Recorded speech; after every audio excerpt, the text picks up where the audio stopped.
Aujourd'hui, nous allons aborder tout un autre thème qui est intitulé le marathon de la foi.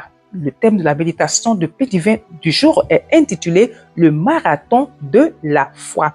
Et comme d'habitude, nous avons des versets bibliques à lire. Et tout de suite, je m'en vais vous lire deux versets. Il y a le passage de 2 Timothée, le chapitre 4, versets 7 à 8, et Philippiens, le chapitre 3, versets 13 à 14, en lingo. Le premier dit ceci, 2 Timothée 4, 7 à 8 dit exactement ceci. J'ai combattu le bon combat, j'ai achevé la course, j'ai gardé la foi. Désormais, m'est réservé la couronne de justice. Ok, on y va en même temps pour le second verset qui est Philippiens 3, le verset 13 à 14 qui dit « Oubliant ce qui est derrière et tendant avec effort vers ce qui est devant, je cours droit au but pour le prix de l'appel céleste de Dieu dans le Christ Jésus. » Voilà, donc voilà ainsi livrés les versets du jour. Alors, je vous conseille de continuer la méditation, de les lire, de les approfondir, d'accord, à la maison, ça vous fera du bien. Alors, dans la Bible, le chrétien est souvent comparé, d'accord, à un athlète qui court pour aller remporter un prix. Nous tous, nous savons, d'accord, que l'athlète, quand il va sur le terrain, quand il s'entraîne pour aller se présenter à une compétition, c'est pour un prix, c'est pour le trophée. Et le trophée ici pour le chrétien qui va courir, c'est quoi? C'est la félicité céleste, c'est la gloire, c'est le salut, c'est le fait qu'il passera le restant de sa vie, toute l'éternité avec Jésus-Christ après la mort. Donc, c'est le but du chrétien qui court, le but du chrétien qui veut avoir ce prix-là, qui veut gagner ce prix-là qui est la félicité céleste, qui est l'éternité auprès de Jésus-Christ. Alors, lorsque nous allons sur le terrain pour courir, nous faisons d'abord des entraînements, n'est-ce pas? Nous nous préparons. Quand je dis nous, je dis nous ne sommes pas des coureurs professionnels. Alors, je parle conformément à ce que nous avons déjà fait. Au cours, je sais pas, au secondaire, au collège, on se prépare, voilà, mais pas comme les autres, pas comme les athlètes de renom, ceux qui font carrière dans ce domaine-là, les Usain Bolt que tout le monde connaît, voilà. Donc, ce sont des gens qui, avant d'aller courir, avant d'aller aux compétitions, ils s'entraînent, d'accord? Ils peuvent pas aller sans s'entraîner, ils peuvent pas aller se présenter à une compétition sans s'entraîner. Il y a c'est pendant 6 mois, et il y a une compétition, mais déjà 6 mois à l'avance, ils commencent à s'entraîner. D'autres, c'est 3 mois d'accélération et tout pour que le corps soit dans les conditions. Ils mettent le corps en condition avant d'aller. Et j'ai suivi un documentaire sur les Kenyans. Dans le temps, ils remportaient beaucoup de médailles, beaucoup de prix. Et il y a des médias occidentaux qui se sont déplacés pour aller au Kenya, mais pour chercher, mais comment est-ce qu'ils arrivent à le faire? Pourquoi est-ce qu'ils remportent beaucoup de prix? Comment est-ce que ça se passe? Les entraînements et ainsi de suite, tout ce que cela cache, quoi, dans leur pays. Et on s'est rendu compte que ce sont des gens qui s'entraînent. Ils s'entraînent sur des montagnes, c'est-à-dire sur des lieux élevés. Vous comprenez? Vous allez constater que lorsque vous êtes quelque part, vous allez à pied, vous marchez à pied, d'accord, pour ceux qui le font, et que vous arrivez à un endroit où ça monte, c'est-à-dire que ça ne descend pas, c'est pas une pente en fait, et que ça monte. Qu'est-ce qu'on fait? Moi, il y a un passage comme ça, par le de bois.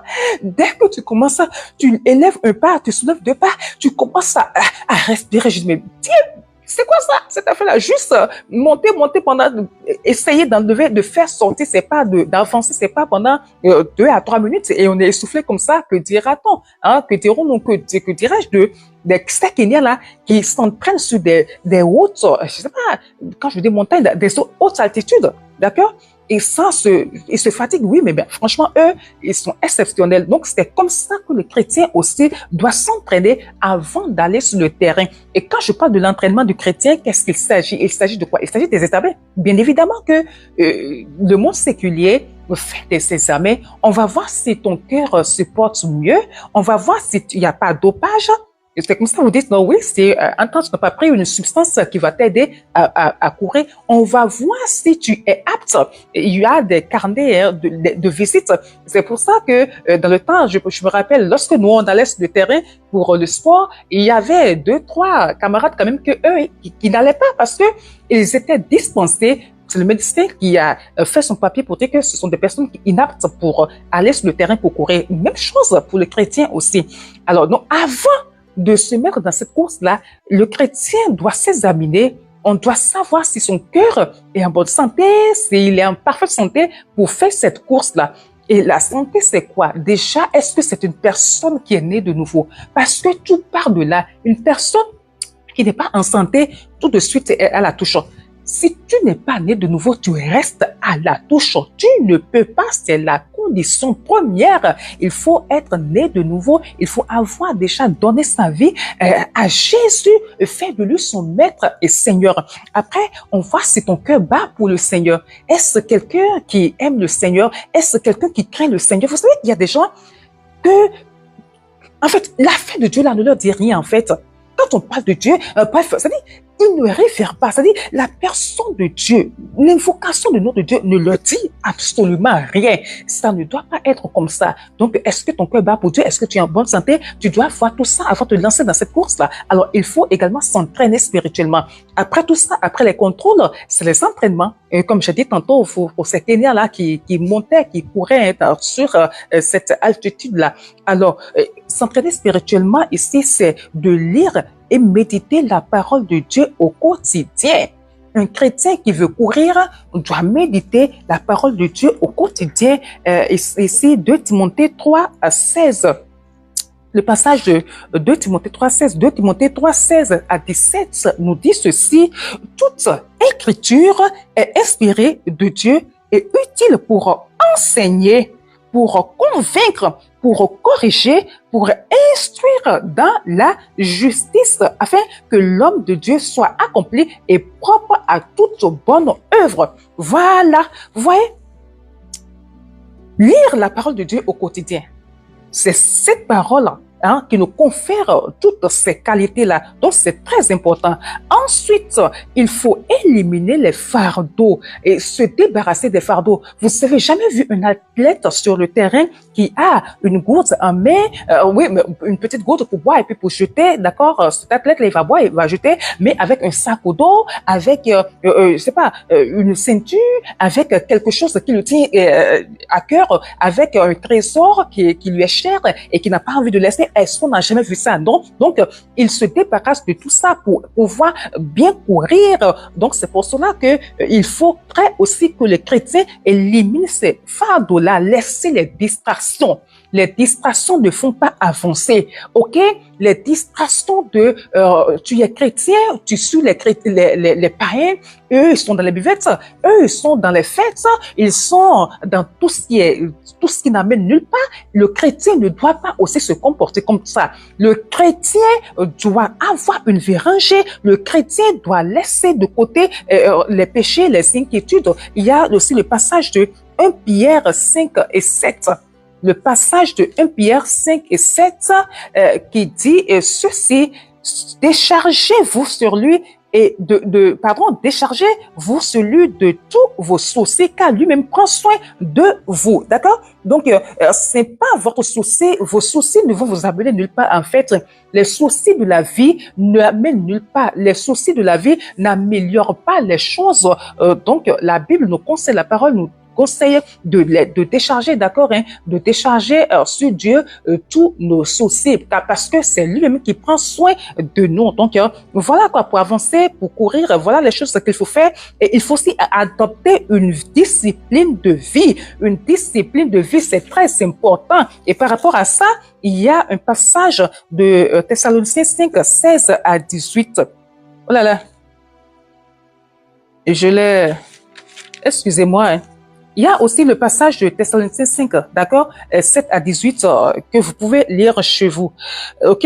Donc, après tout cela, il faut en eux la persévérance sur le parcours. En eux, j'ai dit qu'il faut la préparation du coureur. En 2, il faut la persévérance sur le parcours. Et quand je parle de persévérance, je parle en un point des défis et des obstacles. Il y aura des découragements. Qu'on le veuille ou pas, il y aura des situations qui vont venir à vous, qui vont vous décourager, qui vont faire que vous n'aurez plus envie d'avancer, ou carrément que même si vous avez envie, vous n'avez pas envie de quitter, vous ne serez pas motivé à avancer, quoi. Il nous arrive de ces moments où on n'a pas envie de retourner dans le monde, et aussi, on n'a plus la force nécessaire pour avancer. On n'a plus la force nécessaire la chrétienté nous fatigue, en fait.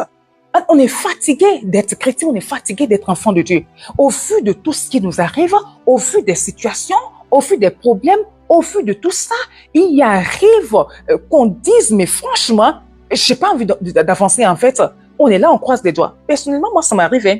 Quand ces moments m'arrivent, les moments où il y a la flemme qui est là, et les heures de prière sont là, et tu sens qu'il faut prier, mais en même temps, ça ne te dit rien, en fait, quoi. Tu restes à dire, mais c'est quelque chose, excusez-moi, Saint-Esprit, pardonne-moi.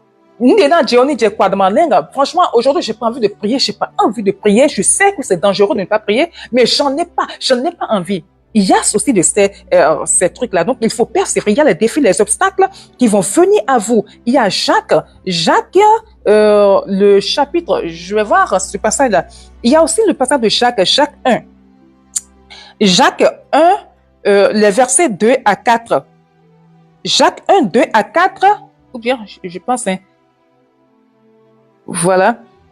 C'est-à-dire qu'il dit aussi que les épreuves là, j'ai bien envie de vous lire le passage de Jacques là. Jacques 1, voilà, 2 à 4 qui dit ceci. Il dit, mes frères, regardez comme un sujet de joie complète les diverses épreuves auxquelles vous pouvez être exposés, sachant que l'épreuve de votre foi produit la patience, sachant que l'épreuve de votre foi produit la patience. Des fois, Dieu ne nous écoute pas. Il ne nous écoute pas. Dieu ne répond pas vite à nos requêtes, à ce que nous nous demandons. Nous faisons des prières ici et ça, mais on a l'impression qu'il est lointain, qu'il est là. Donc, c'est pour produire en nous, la patience aussi. La patience et tout, quoi. C'est notre Dieu, il est un vrai pédagogue, donc il sait ce qu'il fait avec nous au quotidien, d'accord? Et il faut aussi avancer contre vents et marées. Lorsque vous allez voir sur le terrain, lorsque ils sont là en train de courir, des fois, lequel est fatigué. Il est tellement fatigué. C'est pour ça que c'est très bien de les encourager. Les gens sont autour d'eux. Allez, vas-y, avance. Tu peux y arriver. Tu peux y arriver. Vas-y, cours, vas-y, cours. Tu peux y arriver. Même si la personne tombe, on lui demande, relève-toi, lève-toi, avance encore. Lève-toi, relève-toi, avance. Elle tombe, elle se relève, elle fait ses efforts, elle avance parce que c'est un marathon. C'est ainsi la vie chrétienne. D'accord? En toi, il faut regarder aux témoins. OK? Nos témoins, ce sont les héros de la foi, là, dont nous parle le passage, pareillement, le chapitre d'Hébreux 11. On regarde ces personnes-là qui sont restées dans la foi contre vents et marées. Nos devanciers, d'accord? Qui ont cru en Dieu, qui ont cru en Jésus, qui ont cru en la parole de Dieu et qui sont restés fermes jusqu'à la fin. Et la fin de Hébreux 11 nous dit, il y en a qui ont eu qu'une cause, hein, mais il y a d'autres qui sont morts dans l'espérance. Ils sont partis dans l'espérance. D'accord? Il faut aussi les encouragements du Saint-Esprit. Voilà. Donc, vous savez, des fois, je vous assure que le Saint-Esprit vient nous encourager dans notre faiblesse. Lorsque nous sommes fatigués, il vient pour nous s'encourager. J'ai déjà vu le Saint-Esprit venir me faire comme ça. Les gens vont me dire, mais elle raconte quoi? C'est quelqu'un qui est à côté d'elle qui est venu la toucher, elle dit que c'est le Saint-Esprit. Ne dites ce que vous n'avez jamais vu là. Ne dites pas que ça n'existe pas. OK? Ne dites pas que le Saint-Esprit est avec vous. C'est votre compagnon au quotidien, il est là. Il voit tout ce que c'est-à-dire tout ce que vous vivez. Parlez-lui au quotidien. Lorsque vous êtes fatigué, vous arrivez quelque part, vous ne pouvez pas avancer. Il le sait. Parlez-lui tout comme si c'était quelqu'un qui est à côté de vous, quoi. Franchement, moi, je sais pas, c'est parce que je ne suis pas mariée que, que j'ai fait du Saint-Esprit mon mari. En fait, je sais pas. Dès qu'il y a un problème, c'est lui. Il y a telle chose, c'est lui. Telle facture, c'est lui. Saint-Esprit, je suis fatigué. Saint-Esprit, aide-moi. Saint-Esprit, je ne sais pas. Depuis avant-hier, je suis arrivé à un dédale pour une situation. Mais Saint-Esprit, je ne fais que dire aide-moi. Saint-Esprit, viens mon aide. Saint-Esprit, viens mon secours. Saint-Esprit, je t'en prie. Saint-Esprit, je ne vois pas. Saint-Esprit, c'est noir. Saint-Esprit, je ne fais que dire ça. Et je vois ça, mais je suis en train de le voir, en train de décanter la situation. C'était pour moi compliqué. Je me demandais, mais comment est-ce que j'allais faire? Mais il est en train de décanter la situation, petitement, petit à petit. Et là, je suis moins inquiète. Alors qu'il y a 3 jours, et c'était pas comme ça. Ok, donc c'est comme ça. Donc, il y a aussi l'Esprit Saint qui vient aussi nous encourager. Donc, se laisser encourager par le Saint-Esprit. Je vais faire comme ça. Bon travail. Ok, fille, bon travail. Il vient te dire, bon travail. D'accord? Il sait le faire. Essayez, et j'ai toujours dit ici, d'être ami avec le Saint-Esprit et d'apprendre à l'écouter. Quand il te parle, si tu es son enfant, tu le sauras. Si tu es un des siens, tu le sauras. D'accord? Voilà, donc en 4, il faut fixer les yeux sur Jésus, le modèle. Jésus, sur la croix, il est tombé. Sur le chemin de la croix, il est tombé une première fois, une deuxième fois, une troisième fois, mais il n'est pas resté. Chaque fois qu'il tombe, il reprend sa croix et il avance. Il n'est pas resté au sol. C'est dire que oui, dans notre marche, nous ne sommes pas de la marche là. D'accord? Il nous arrive de tomber. Nous ne sommes pas des saints. Oui, même si nous essayons de mener une vie saine, il nous arrive de tomber. Il nous arrive de flancher. Il nous arrive de nous retrouver au sol par rapport à telle ou telle situation. Mais quand je dis tomber, les gens ne voient que l'impudicité, l'adultère. Non. On peut tomber pour d'autres choses, d'accord? Peut-être que vous savez que c'est pas bon de s'endetter à gauche et à droite, et chaque fois vous revenez dedans, c'est pas pour de mentir, vous revenez dedans, c'est un bref, il y a plusieurs domaines dans lesquels on peut tomber. Ok, donc Jésus lui est tombé plusieurs fois, mais chaque fois il se relève. C'est pour dire que des fois il va nous arriver de nous retrouver au sol, de nous retrouver par terre, mais il faut pas rester. Il faut se lever, il faut avoir les yeux sur Jésus et se dire, mais Jésus, quand il tombait, chaque fois avec sa croix, quand il tombe, il prend courage. Simon a voulu l'aider. Franchement, il prend courage et il se lève. Donc, je dois faire comme lui. La marche est comme ça. Philippiens 2:8, d'accord, pour confirmer ce que je suis en train de dire là. Son endurance face à la croix, la couronne à venir, lui, il avait ce pourquoi il est venu sur la terre là. Il avait les regards sur ça. Il est venu pour se sacrifier pour nous, pour vaincre le mal, pour arracher, pour dépouiller le diable à la croix. C'est ce qu'il a fait pour nous. Donc, il avait son objectif, son regard sur ce pourquoi il est venu. Donc, le chrétien aussi doit avoir son objectif sur la couronne à remporter, sur le prix à remporter qui est l'éternité auprès de Jésus. OK? Voilà, donc, illustration pratique de tout ce que nous venons de dire là. C'est pratiquement, en fait, concrètement là, c'est quoi en fait? Le coureur de marathon se concentre sur la ligne d'arrivée malgré la fatigue et les douleurs. C'est pas qu'il n'est pas fatigué. Il est fatigué, mais il a ses regards visés comme ça sur la ligne d'arrivée. Le chrétien, quels que soient les problèmes, le chrétien aussi, je reprends, le chrétien aussi, quels que soient les problèmes, doit avoir ses yeux fixés sur la ligne d'arrivée. Ses yeux, c'est comme l'a dit Paul, il court, regardant ce qui est devant. La ligne d'arrivée, c'est quoi? J'ai dit, je répète, c'est cette couronne-là à remporter. C'est ce prix à remporter, l'éternité avec Jésus. Si vous n'y croyez pas, il faut déjà y croire parce que il y en a qui n'y croient pas. Ils ne croient pas en l'éternité. Ils disent, mais tout ce que vous vous racontez, c'est n'importe quoi. Il y en a qui ne croient même pas qu'un jour, Jésus viendra et qu'il va mettre fin à cette vie-là, que cette terre-là va disparaître. Ils ne croient pas. Donc, si tu n'y crois pas, comment est-ce que tu vas faire des efforts pour la vie éternelle? Donc, il faut déjà y croire. Ça fait partie des examens, d'accord, du préalable, d'accord, de la préparation. Il faut déjà y croire. OK? Chaque étape de la course est une opportunité de faire confiance en Dieu, même quand les forces semblent nous abandonner. Vous savez, il y a des fois, il y a des situations dans la vie là. Un problème finit, l'autre vient. L'autre finit, l'autre vient. Voilà, tu as jeûné 7 jours pour telle chose. Par la grâce de Dieu, il y a une solution. En même temps, tu finis. Voilà un problème plus grand que l'autre là, pour lequel tu as jeûné 7 jours là qui se présente. Et tu dis encore, c'est vrai qu'on ne jeûne pas à tout va, chacun selon l'Esprit Saint.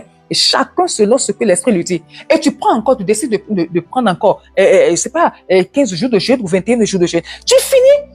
En même temps, tu n'as même pas encore fini.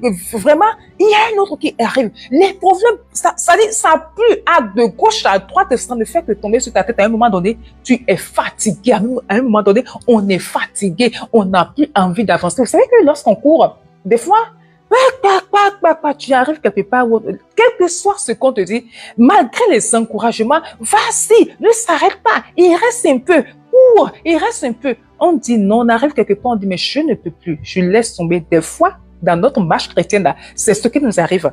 On a envie de laisser tomber. On a, quels que soient les encouragements et tout, on a envie de laisser, tellement on est fatigué, tellement on a envie de tout laisser tomber.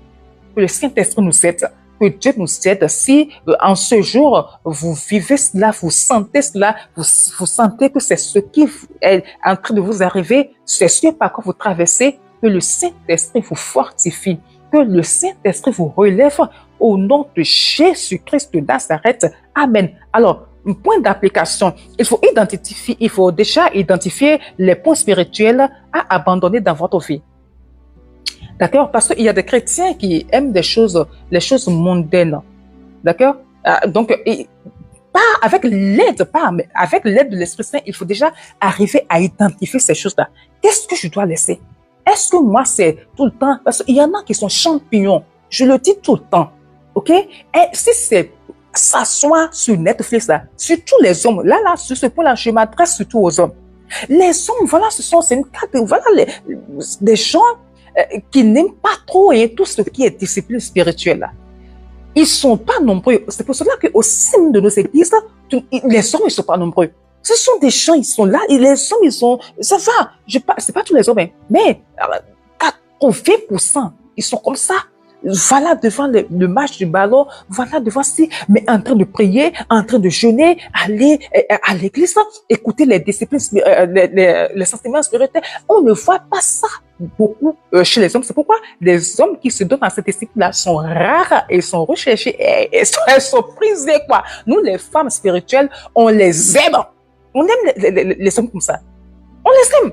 Parce que quand tu le vois et tout est tout, un homme qui est dedans, franchement, il va pas être souci, quoi. Franchement, ils sont pas tous comme ça. Hein. Il y en a qui sont dedans, mais qui sont soucis. Mais beaucoup d'entre eux, s'ils sont réellement dedans, ils écoutent la parole de Dieu, ils sont pas de soucis pour leur femme, ils sont pas soucis pour leur entourage. Ok, donc les hommes font encore un peu d'effort. Engagez-vous dans une discipline spirituelle constante. Et cette année, je vous ai exhorté déjà depuis le début de janvier à lire la parole de Dieu. D'accord? Apprendre. Moi, vous voyez, ma Bible habituelle que j'ai là, c'est là, hein. J'ai tellement écrit dedans qu'il n'y a plus de place.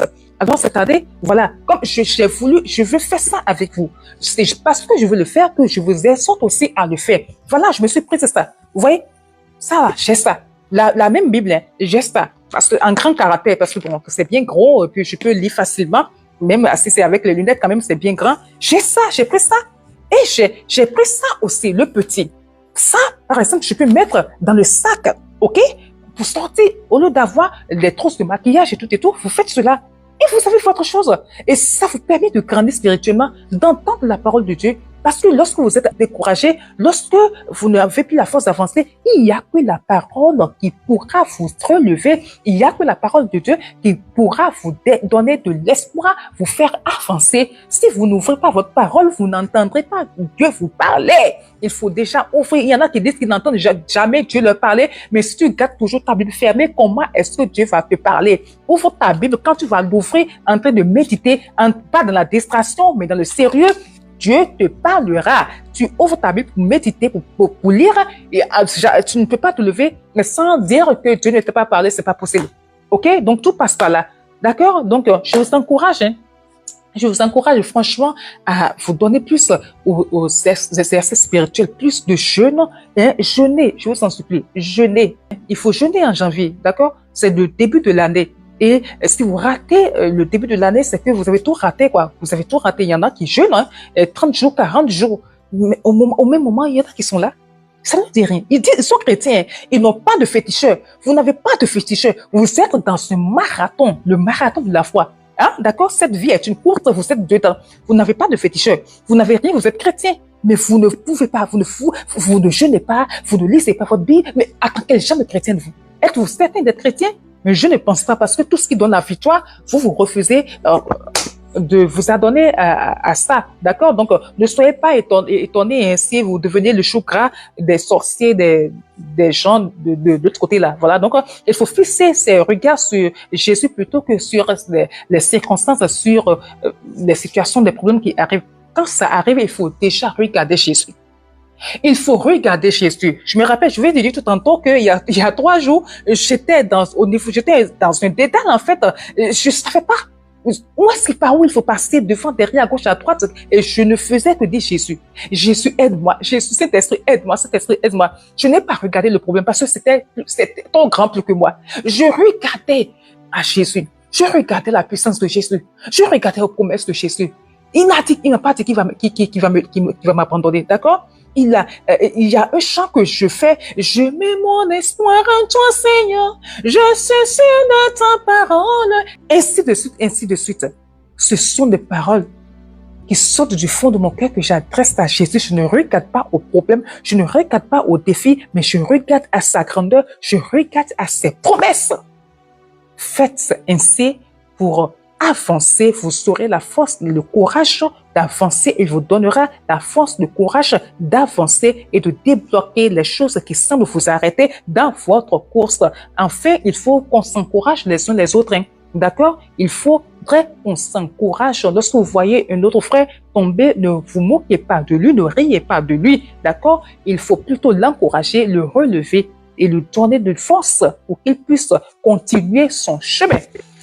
Alors, en conclusion, on va dire que la course chrétienne est un marathon, ce n'est pas un sprint. Un sprint, c'est peut-être sur 50 mètres, c'est sur 100 mètres, c'est bien court.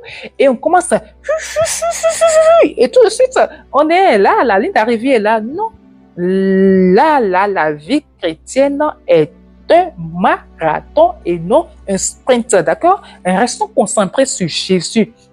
Avançons seulement avec persévérance, foi, persévérance et terminons cette course en recevant la couronne promise. Il faudrait qu'on ait devant nous cette couronne-là, devant nous ce trophée-là. Qu'est-ce qui fait qu'on arrive à se surpasser? C'est la fin, c'est la ligne d'arrivée, c'est le trophée à gagner à la fin. Alors, je vous souhaite sincèrement le courage nécessaire pour continuer votre marche, pour continuer votre marathon. Je le souhaite également pour moi-même.